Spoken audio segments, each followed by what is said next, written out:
नमः देव निरञ्जनम्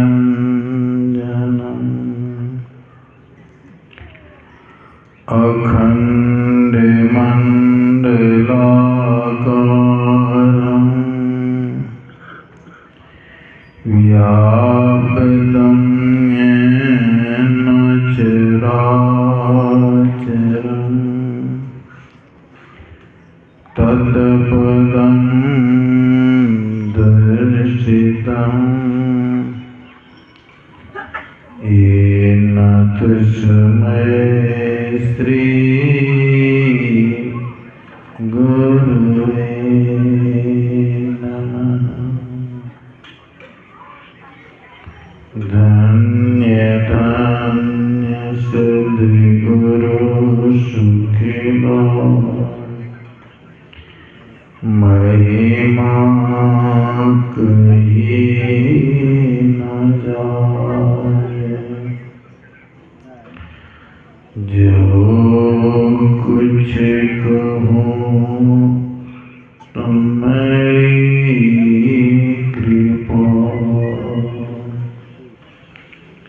मोती कुछ बरसा। बोलिए प्रेम से श्री सद्गुरु महाराज की, श्री सद्गुरु महाराज की है, श्री सद्गुरु महाराज की। अव्यक्त रूप में प्रातः स्मरणीय श्री अनंत विभूषित परम पूज्य परमाराध्य श्री सद्गुरु महाराज की त्रैलोक पाद पद्मों में कोटि शरणम। मंचासन पूज्य बाबा की पावन चरणों में कोटि शरणम। मंच पर विराजमान साधुजन, इस सप्ताह ध्यान साधना शिविर में सम्मिलित साधकगण, समवेत समादरणीय सत्संग प्रेमी महानुभावों, भक्तिमती माताओं एवं बहनों, आज यह सप्ताह ध्यान साधना शिविर का अंतिम दिन है, अर्थात आज 7वां दिन है। 7वां दिन में गोसाई तुलसीदास जी महाराज क्या कहते हैं करने के लिए,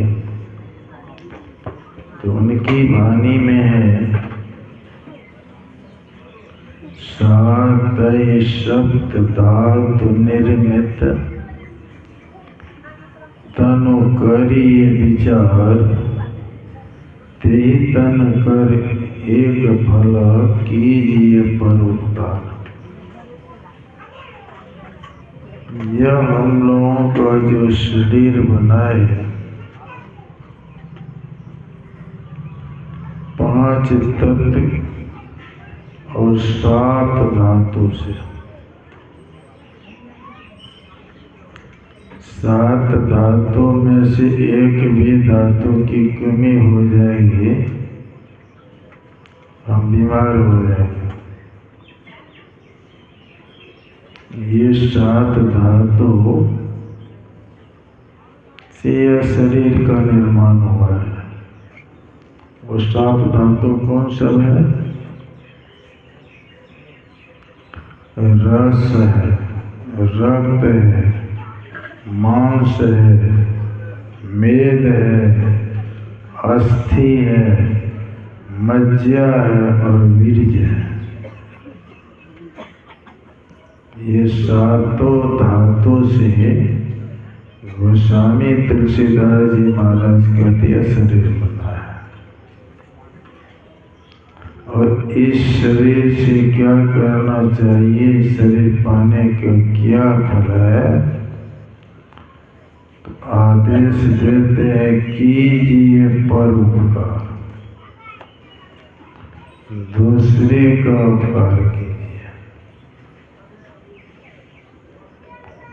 दूसरे का उपकार करते हुए इस शरीर में जो जीव है उसका उपकार कीजिए, सबसे बड़ा उपकार होगा। यह जीव जो जन्म जन्मांतर से माया के वशीभूत होकर के दुख सह रहे हैं, ये 7 धातुओं से निर्मित शरीर जो है इसका यही फल है कि इस जीव को बंधन से मुक्त कर दीजिए। सबसे बड़ा उपकार यह है। इसी को गुरु गोरखनाथ जी महाराज ने कहा, सप्त धातु का काया पिजरा, ता माही जुगती बिन सोवा, सतगुरु मिले तो उबरे बाबू, नहीं तो परले हुआ। परले का क्या मतलब होता है? परले का मतलब होता है ये सारा संसार जब जल में मग्न हो जाता है तो कहते हैं प्रलय हो गया।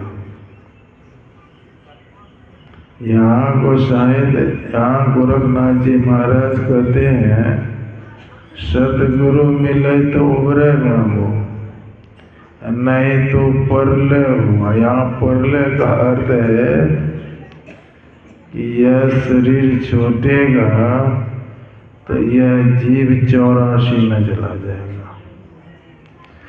84 में जीव का चला जाना जीव के लिए प्रलय है। ये 84 से बचाने वाले संसार में है तो वो सदगुरु है। इसलिए सदगुरु मिले तो उबरे बाबू, नहीं तो प्रलय होगा। अभी जो हम लोग सत्संग योग के प्रथम भाग में मैत्रेय उपनिषद को श्रवण किए हैं। मैत्रेय मुनि को सदगुरु कैसे मिले, कैसे वो तत्व ज्ञान को हासिल किए और 84 से बचने का उपाय समझ करके 84 से बचे, वही प्रसंग अभी आप हम लोग सुने हैं। मैत्रेय मुनि के विषय में कहा जाता है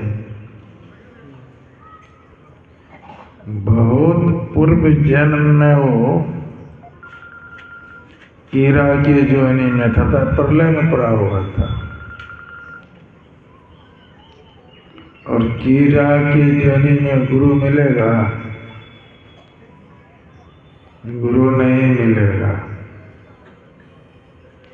तो कीड़ा के जोनी में जो था, एक दिन वो कीड़ा सड़क पर बहुत तेजी से भयभीत होकर भाग रहा था। संयोग देखिए, गोसाई तुलसीदास जी महाराज ने कहा, तुलसी कवन्यु योग ते सत्संगति जब होय, राम मिलन संशय नहीं, कहे सुमति सबको। संयोग से उसी सड़क पर वेद व्यास जी महाराज टहल रहे थे। संयोग लग गया और संयोग से उस कीड़ा को वेद व्यास जी महाराज का दर्शन हो गया। संत जो होते हैं उसे कोई बात छिपी हुई नहीं रहती है, इसलिए कि संत और भगवान तो कोई अंतर नहीं रहता है। सूरदास जी महाराज, तुम सो कहाँ छिपी करुणा में, सबके अंतर्यामी। तो संत से कोई बात छिपी नहीं रहती है। वेद व्यास जी महाराज उस कीड़ा से पूछता है, अरे कीड़ा, तुम बहुत भयभीत दिख रही हो और बहुत तेजी से भाग रहे हो, इसका क्या कारण है? कीड़ा से हम लोग बातचीत कर सके ना? बहुत कीड़ा को तो हम लोग देखे हैं, किसी से बातचीत हुई है? संत में वैसी क्षमता होती है। वो तो कीड़ा था, लेकिन हमारे गुरु महाराज सुनते हैं कि कटहल गाछ से भी बातचीत करते थे। आप लोग सुने कि नहीं सुने हैं? गुरु महाराज जब मनिहारी में निवास करते थे तो गुरु महाराज के दर्शनार्थ लोगों की भीड़ लगने लगी। तो वहाँ के जो सत्संगी लोग थे वो विचार किए कि सत्संग मंदिर बहुत छोटा है और गुरु महाराज के दर्शन के लिए बहुत लोग आते हैं, बैठने में दिक्कत होता है, समुचित जगह नहीं मिलता है। तो सब विचार किया कि एक बड़ा सत्संग मंदिर बनना चाहिए। तो मंदिर के लिए जब जमीन को नापे तो सुनते हैं उस जमीन के बीच में एक कटहल का गाछ था। तो विचार हुआ कि ये कटहल गाछ को काट देना, जब तक नहीं काटेंगे मंदिर बनेगा नहीं। गुरु महाराज मना कर दिए कि नहीं, इस कटहल को मत काटिए। अब तो सत्संगी लोगों को परेशानी बढ़ गई, जब तक ये कटहल का गाछ नहीं कटेगा तो मंदिर बनेगा कैसे? अब एक तरफ मंदिर बनाना है, कटहल के गाछ को काटना है, और दूसरी तरफ गुरु महाराज मना ही कर दिए। अब क्या करें? पहले तो रुक गए। जब गुरु महाराज बाहर गए सत्संग के लिए तो सब लोग विचार किए कि मंदिर बनाने के लिए कटहल को काटना ही पड़ेगा। गुरु महाराज तो मना कर दिया, हम लोग भी तो गुरु महाराज का काम कर रहे हैं ना, इसलिए कटहल को काट देना चाहिए। गुरु महाराज चले गए तो लोग कटहल के गाछ को काट दिए। जब गुरु महाराज आए तो सत्संगी लोगों से नहीं बिगड़े कि क्यों काट दिए। सुनते हैं कि उस कटहल के गाछ के पास जाकर गुरु महाराज कहते थे कि देखिए, हम तो इन लोगों को मना कर दिए थे, ये लोग हमारे पीछे में काट दिया तो इसमें मेरा क्या दोष है? सोचिए, अब कटहल के रूप में कौन था किसी को पता नहीं, लेकिन गुरु महाराज जानते थे और उसी कटहल गाछ से कहते थे कि इसमें मेरा क्या दोष है, हम तो मना कर दिए थे। कैसे होते हैं संत महापुरुष लोग? तो वेद व्यास जी महाराज पूछते हैं उस कीड़ा से, तुम इतने भयभीत होकर क्यों भाग रहे हो, क्या कारण है? तो कीड़ा जवाब देता है, महाराज सुन नहीं रहे हैं, हमारे पीछे दौड़ती हुई गाड़ी आ रही है, जिनकी घड़घड़ाहट की आवाज आ रही है। आवाज को सुन करके मैं तेजी से भाग रहा हूँ, कहीं गाड़ी का पहिया चल जाएगा हमारे सिर पर तो मैं चकनाचूर हो जाऊंगा। वेद व्यास जी महाराज अब कीड़ा से क्या बात करें, कीड़ा के शरीर में जो था उनसे बात हो रही है। अरे तुम तो इस शरीर में हो, कीड़ा के शरीर में हो, और इस शरीर से भी तुमको इतनी आसक्ति है, इसको बचाने के लिए तुम भयभीत हो रहे हो। कीड़ा जवाब देता, नहीं महाराज ऐसी बात नहीं है, शरीर का भय मुझे नहीं है, मुझे तो इस बात की भय है कहीं यह कीड़ा का शरीर छूट जाएगा तो मैं किस और नीच जोनी में चला जाऊंगा, इसका पता मुझे नहीं है। कीड़ा के जवाब को सुन करके वेद व्यास जी महाराज बड़े प्रसन्न हो गए। वाह, इतना तो ज्ञान है ना, इतना तो भय रखता है, यह शरीर छूटेगा तो मैं किस नीच जोनी में चला जाऊंगा। यदि हम मानवों को यह भय हो जाए, यह शरीर छूटेगा तो मैं किस नीच जोनी में जाऊंगा,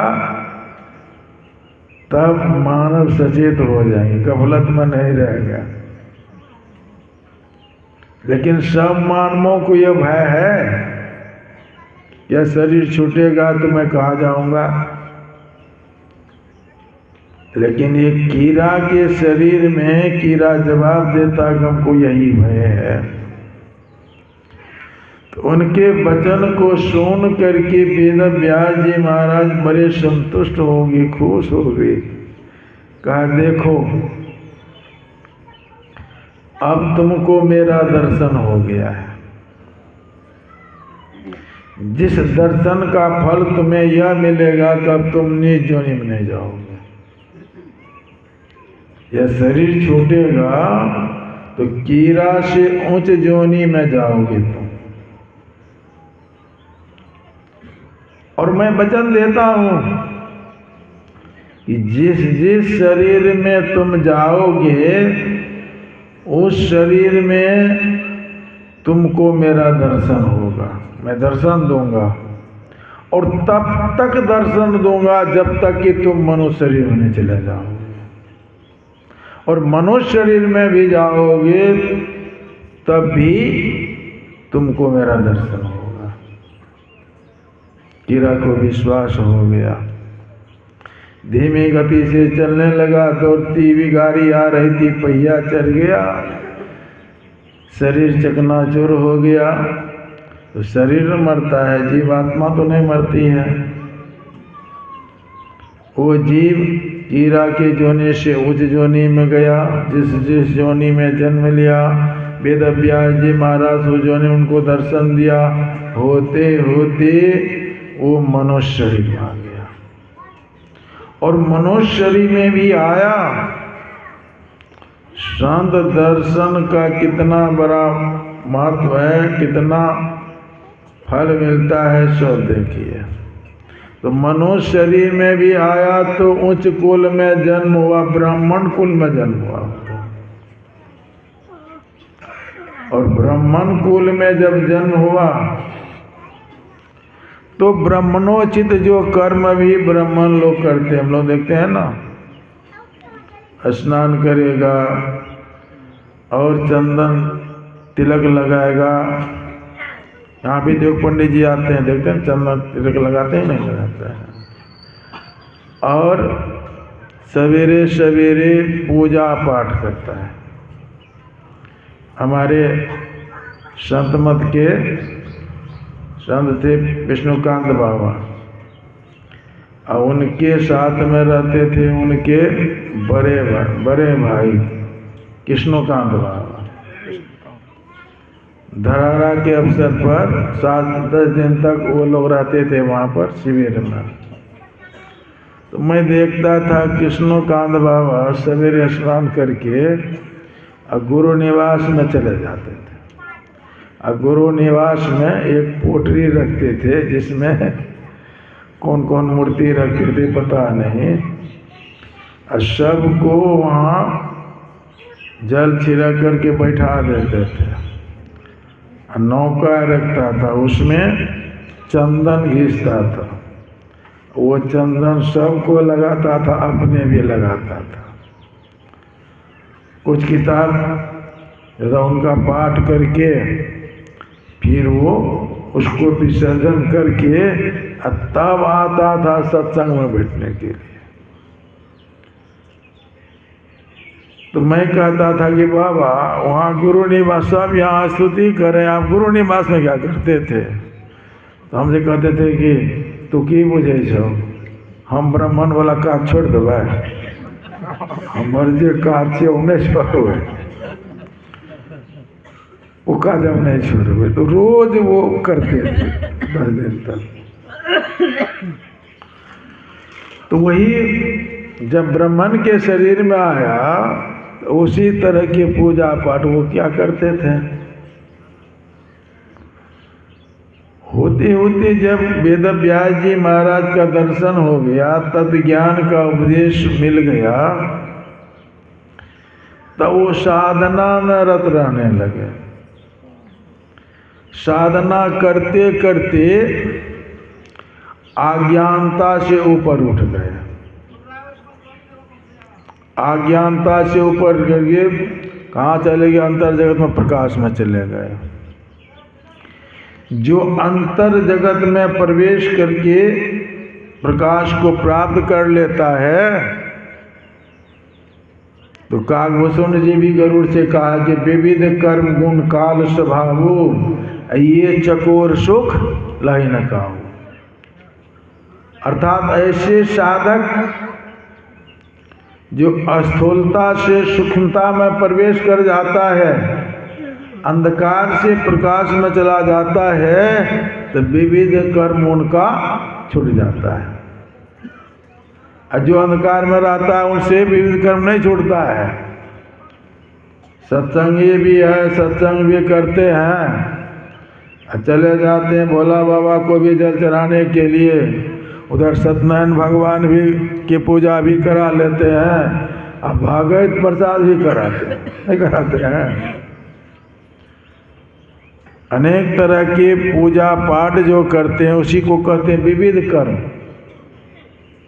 जो अज्ञानता की दशा में रहते हैं उससे विविध कर्म होता है, लेकिन जो अज्ञानता से ऊपर उठ जाता है, अंधकार से प्रकाश में चला जाता है, तो वो उनका विविध कर्म छोड़ जाता है। विविध कर्म जो है वो छूट जाता है। तो जब वो साधना करने लगे और साधना करके अंतर जगत में ब्रह्म ज्योति को प्राप्त कर लिए, ब्रह्म ज्योति को ही नहीं, सहजल कमल को पार करके त्रिकुटी में जो पहुंच जाते हैं, तो त्रिकुटी में क्या होता है? सूर्योदय होता है।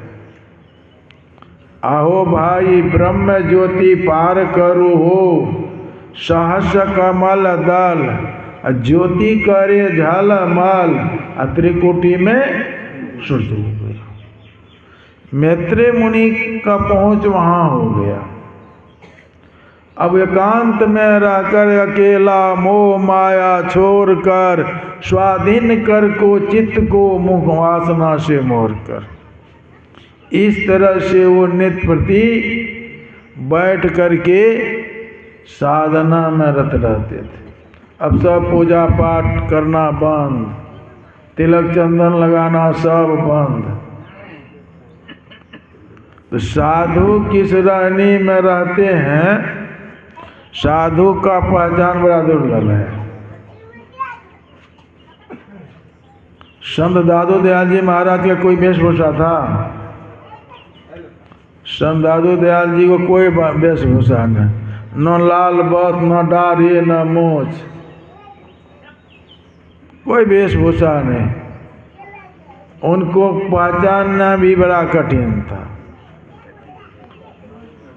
तो पड़ोस के जो ब्राह्मण लोग रहते थे, उनकी जो पत्नी थी ब्राह्मणी, वो सब आकर के मैत्रेय मुनि की पत्नी को उपालम दिया करती थी।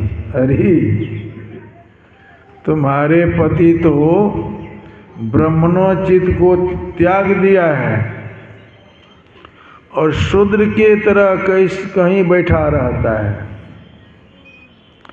तुम देखती हो, लेकिन तुम क्यों नहीं कहती हो? तुम्हारे पति जो ब्राह्मणोचित कर्म को त्याग दिया है, शूद्र के तरह बैठा रहता है, तो तुम उनको क्यों नहीं कहती हो?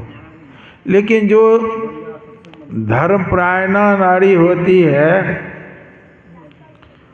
वो पति से अपने तो कुछ कहना जल्दी नहीं चाहती है। लेकिन जब बहुत उपालम देने लगी पड़ोसिन सब, तो कहा गया है, अतिशय रगर करे जो कोई अनल प्रगट चंदन ते होई। सब लकड़ी में उष्णता का गुण होता है, लेकिन एक लकड़ी है चंदन, उसमें शीलता का गुण होता है। लेकिन बहुत रगड़ करने के बाद तब चंदन में भी उष्णता का गुण आ जाता है।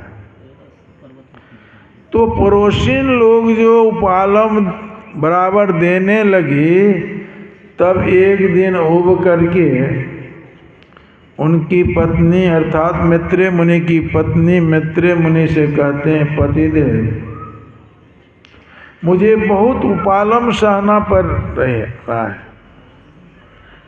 मैं आपसे पूछती हूँ कि आप पूजा पाठ करना क्यों बंद कर दिए? नहीं करने का कारण क्या है? तब मैत्रेय मुनि जो उनको समझाए, उनको बताए, वही मैत्रेय उपनिषद बन गया। अपनी पत्नी से कहते हैं मैत्रेय मुनि कि सुनो, मैं जो पूजा पाठ नहीं करता उसका कारण बताता हूँ। कारण क्या बताते हैं वो तो सुने आप लोग। मृता मोह मयी माता जातो बोधमय सुत सूतक द्वेषम प्राप्तो कथम संध्या उपासने।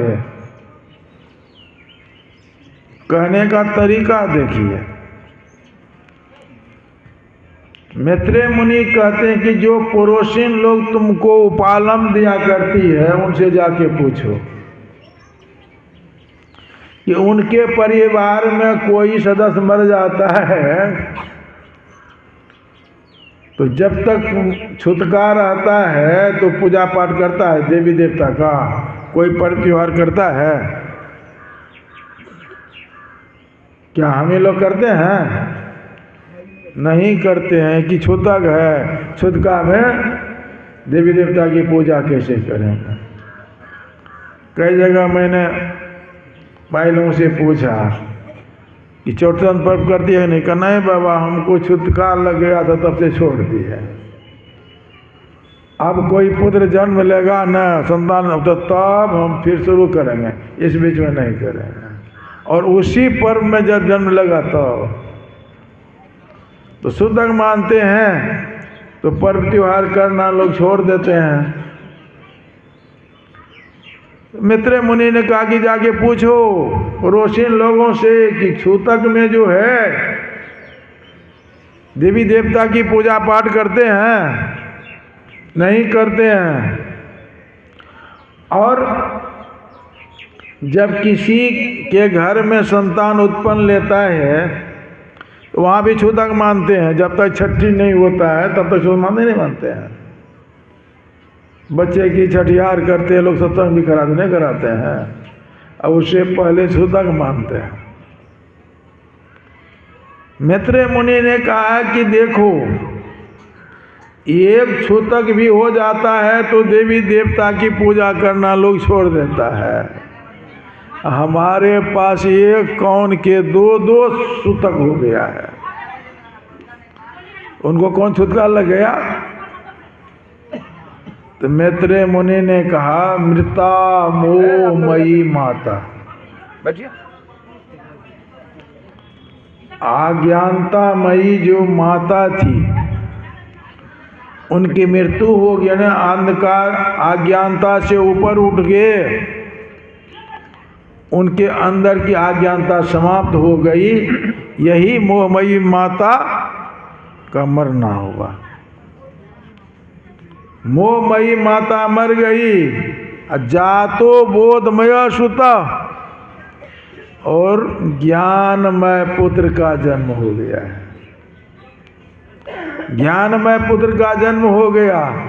एक छूतका में तो पड़ोसी लोग पूजा पाठ नहीं करती है, हमारे पास तो दो छूतक है। अरे जो माता प्रसव करती है छठी तक, छूतक मानती नहीं मानती है, तो उनके अंदर ही न ज्ञानमय पुत्र का जन्म हो गया, तो उनके लिए छूतका हुआ कि नहीं हुआ? मैत्रेय मुनि कहते हैं कि हमारे पास तो दो छूतक है, एक मोहमयी माता मर गई और दूसरी ज्ञानमय पुत्र का जन्म हो गया। सूतक द्वय संप्राप्तो कथं संध्याम उपासने है। अब तुम ही बताओ कि हम पूजा पाठ कैसे करेंगे? यही कारण है कि मैं पूजा पाठ करना छोड़ दिया हूँ। और कारण है, सो भी सुनो तुम। दूसरा कारण क्या बताते हैं? हृदयाकाशे चिदादित्य सदा भासति भासति, नास्तमेति न चोदेति कथम संध्याम उपासने है। हमारे हृदय आकाश में एक आकाश, तो जिसको हम लोग बाहरी आकाश कहते हैं, महदाकाश कहते हैं, उसी आकाश में सूर्य का उदय होता है। लेकिन इस सूर्य का उदय भी होता है और अस्त भी होता है। उदय होता है दिन कहलाता है, अस्त हो जाता है रात कहलाती है। रात दिन लगा है ना, कभी दिन तो कभी रात, कभी उदय तो कभी अस्त। हम लोग यहाँ शिविर में सम्मिलित हैं, तो सूर्य उदय के पहले जो हम लोग ब्रह्म मुहूर्त में साधना करते हैं ना, 3 से 4, फिर 5 से 6, 2 वक्त, और फिर दोपहर के 11 से 12 नहीं करके 10 से 11 करते हैं समय के बचाव के लिए। और फिर संध्या में करते हैं ना 6 से 7, जब सूर्यास्त हो जाता है तब करते हैं कि नहीं करते हैं? मैत्रेय मुनि कहते हैं अपनी धर्मपत्नी से, देखो हमारे अंतराकाश में, हृदय आकाश में ऐसा सूर्य उदय ले लिया है जिस सूर्य का कभी अस्त नहीं होता है। अस्त होगा तब तो उदय लेगा। ऐसा सूर्य उदय ले लिया है कि न उसका अस्त होता न उदय होता है, जिस वजह से हमारे पास वो बेला भी नहीं आती है जिस बेला में ब्राह्मण लोग पूजा पाठ करते हैं। सवेरे जाकर ब्रह्म में पूजा पाठ करते हैं जब सूर्योदय लेता है तब। जिस बेला में वो लोग पूजा पाठ करते, वो बेला ही नहीं आती हमारे पास। तो बताओ तुम्हें मैं संध्या पूजा पाठ कैसे करूँगा? हृदय आकाशे चिदादित्य सदा भासति भासति, नास्तमेति न चोदेति कथम संध्याम उपासने है।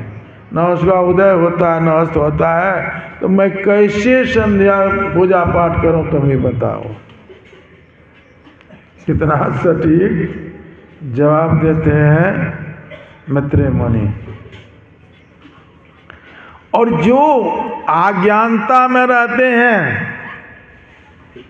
जिस सूर्य का उदय होता है, अस्त होता है, प्रकाश और अंधकार दोनों को देखते हैं हम लोग, लेकिन मोहमयी अज्ञानतामयी जो अंधकार है वो समाप्त नहीं होता है, वो समाप्त नहीं होता है।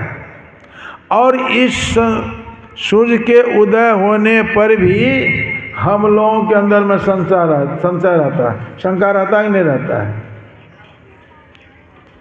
और जब तक संशय में रहेंगे तब तक जीव का उद्धार नहीं हो सकता, मुक्ति नहीं हो सकती है। इसलिए बता असंशय बताम मुक्ति संशयाविष्ट चेतसाम न मुक्तिर जन्म जन्मांते तस्माद विश्वास मापनुयात्। असंशय वालों को ही मुक्ति मिलती है। जो अंदर में जगत में चले जाते हैं उसी के संशय का शमन होता है। इसलिए कि गोस्वामी तुलसीदास जी महाराज कहते हैं, जब लगे नहीं निज हृदय प्रकाश और विषय आस मन माही, तुलसीदास तब लगे जग जोनी भ्रमत सपने हो सुख नाही। तो कहते हैं कि असंशय वालों को ही मुक्ति प्राप्त होती है, असंशय वालों को 100 जन्मों में भी मुक्ति नहीं मिल सकती है। और बहुत सारी बात संन्यास का जो धर्म होता है उस धर्म के विषय में विस्तार से मैत्रेय मुनि अपनी पत्नी को समझाते हैं। सुने न द्रव्यार्थम मन वस्त्रार्थम यह प्रतिष्ठार्थ में वा सैन्य सौ दुर्भ्रष्ट न मुक्तिर माप्तु मरहति। कहते हैं सन्यासियों का धर्म क्या है? द्रव्यार्थम द्रव्य के लिए, अन्न वस्त्र के लिए, प्रतिष्ठा के लिए यदि संन्यास धारण करते हैं तो वैसे व्यक्ति संसार और परमार्थ दोनों से भ्रष्ट हो जाते हैं और वो मुक्ति को प्राप्त नहीं कर सकता है। इसलिए संत महापुरुष त्याग भाव में रहते हैं, संसार की आसक्ति नहीं रहती है, पद नहीं चाहिए। गुरु महाराज महर्षि में ही जो पदवी मिली गुरु महाराज को, तो गुरु महाराज ये लिखाना चाहते थे, महर्षि पद नहीं लिखवाना चाहते थे। गुरु महाराज की चिट्ठी देखिए ना, उसमें है सत्संग सेवक में ही। गुरु महाराज अपने को दास लिखाई में ही दास लिखाए कि नहीं लिखाए? पद की चाहना थी गुरु महाराज को। और तो सुनते हैं बाबा लोग बहुत अनुनय विनय करके तब कहने लगे हम शिष्यों का जो धर्म है उस धर्म के निभाने के लिए हमारे गुरुदेव साधारण साधु नहीं है, महान ऋषि हैं, इसलिए महर्षि जो रहे, महर्षि जो रहे। आज तो महर्षि लिखाते, क्या क्या लिखाते हैं देखते हैं ना। हमारे संत मत में कितनी विकृति हो गई है, कितने साधु महर्षि लिखाते हैं। सबको महर्षि, कितने को महर्षि की पदवी मिल गई है, चाहे वो महान ऋषि हो नहीं हो। द्रव्य की कामना है, पद की कामना है, प्रतिष्ठा की कामना है, अनवस्त की कामना है, लिखा लिए महर्षि। लेकिन मैत्रेय मुनि कहते हैं कि पद की इच्छा नहीं, अन्न वस्त्र के लिए नहीं, द्रव्य के लिए नहीं। गुरु महाराज को जितने भी चारहवा लोग देते थे गुरु महाराज छूते भी थे? गुरु महाराज कभी नहीं छूते थे। त्याग कितना था गुरु महाराज को? जो जमीन गुरु महाराज ने गुरुदेव के आदेशानुसार अपने पिता से एक धूर भी जमीन नहीं लिए गुरु महाराज। और बाबा देवी साहब ने कहा, लाला पिता का अन्न खाते हो तो काम करते हो? कहा नहीं, कहा तो खून खराब हो जाएगा। गुरु महाराज पितागिरी को त्याग दिए, जमीन रोड़ने लगे, जबकि 60 बीघे जमीन थे गुरु महाराज पिताजी को। आज कितने सन्यासी कहते जाते हैं घर, कहते हमको हमारा ऐसा जमीन दीजिए, हम आश्रम बनाएंगे। हमारे यहाँ एक महात्मा रहते थे, इस बीच में सेवा के डर से भाग गए, तो सेवा तो हर करना ही पड़ता है। गया अपने घर पर, कहा भाई से जब हमारा ऐसा ज़मीन दो। कहा तो बाबाजी हो गया, ज़मीन क्या करेगा? कहा नहीं, हमारा हिस्सा है ना, ज़मीन देना पड़ेगा। भाई से डर झगड़ करके आए हैं। अब भाई दिया कि नहीं दिया पता नहीं। गुरु महाराज पिता से ज़मीन नहीं लिए। स्वावलंबी जीवन बिताने के लिए जब गुरुदेव बाबा देवी साहब का आदेश हो गया, तो आदेश का पालन कैसे होगा? तो एक जमींदार गुरु महाराज को 2.25 बीघे जमीन दिए और गुरु महाराज से कह दिए कि इस जमीन के चारों तरफ हाथा खुदवाना पड़ेगा और उसमें आधा खर्चा आपको देना पड़ेगा, आधा हमारे तरफ से रहेगा। गुरु महाराज हाथा खुदवाए, पैसा नहीं, कितना मेहनत किए। आजकल साधु लोग कुदाल चलाएंगे, खुरपी चलाएंगे, लेकिन गुरु महाराज हाथा खुदवाए। और उसमें फसल लगाने की बात आई तो बाबा देवी साहब ने कहा कि ज़मीन मिल गई तो क्या लगाओगे? का धान गेहूँ का नहीं, केला बाँस लगाओ। गुरु महाराज के मन में हुआ कितनी परेशानी से, कर्ज भी हो गया था गुरु महाराज को। आज आप कहते हैं कि बाँस केला लगाओ, पूंजी नहीं है और बाँस केला तो तुरंत होगा नहीं, तब तक खाएंगे क्या? तो बाबा देवी साहब ने कहा बाँस केला लगाओ, तो गुरु महाराज ने कहा बाँस केला तो कई वर्ष के बाद उससे आमदनी होगी, तब तक क्या खाएंगे? तो बाबा देवी साहब ने डांट दिया, तो हमको सिखाते हो? अच्छा तुम 100 पैसे दिएगा तब क्या खाएगा? गुरु महाराज हाथ जोड़ लिए। तो बाँस केला लगाने के लिए बाबा देवी साहब अपने तरफ से 80 रुपये दिए। ये बात तो सभी लोग जानते हैं। और ये भी कह दिए कि आमदनी होगा तो तुम मुझे लौटा देना। उसी से बाँस केला लगाए, कर्जा हो गया, तब गुरु महाराज कर्जा कैसे अदा करेंगे? तो उसके लिए शिक्षण का काम किए, भंगा गए, विद्यार्थी लोगों को खानगी पढ़ाई किए, अपने भी खाए और जो पैसा मिलता था, वेतन मिलता था, उससे कर्जा अदा कर दिया।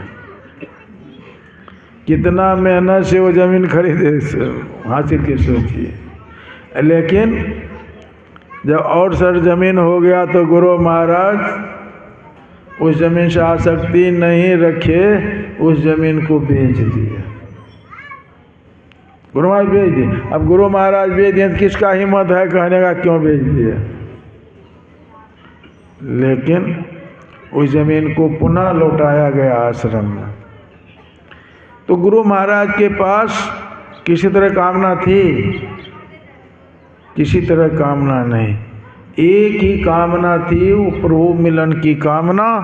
और प्रभु मिलन की कामना को पूर्ण करके वो पूर्ण संत हो गए। तो ये सन्यासियों का धर्म बताते हैं मैत्रेय मुनि अपनी पत्नी को। पत्नी क्या बताएंगे? हम लोगों को ये शिक्षा मिल रही है ना। तो यही प्रसंग का पाठ हुआ था और आगे भी पाठ हुआ है। यहाँ तो समय का पाबंदी है, शिविर चल रही है, इसलिए मैं अपनी वाणी को विराम देता हूँ। अब पूज्य बाबा से हम लोग सुनेंगे। बोलिए श्री सद्गुरु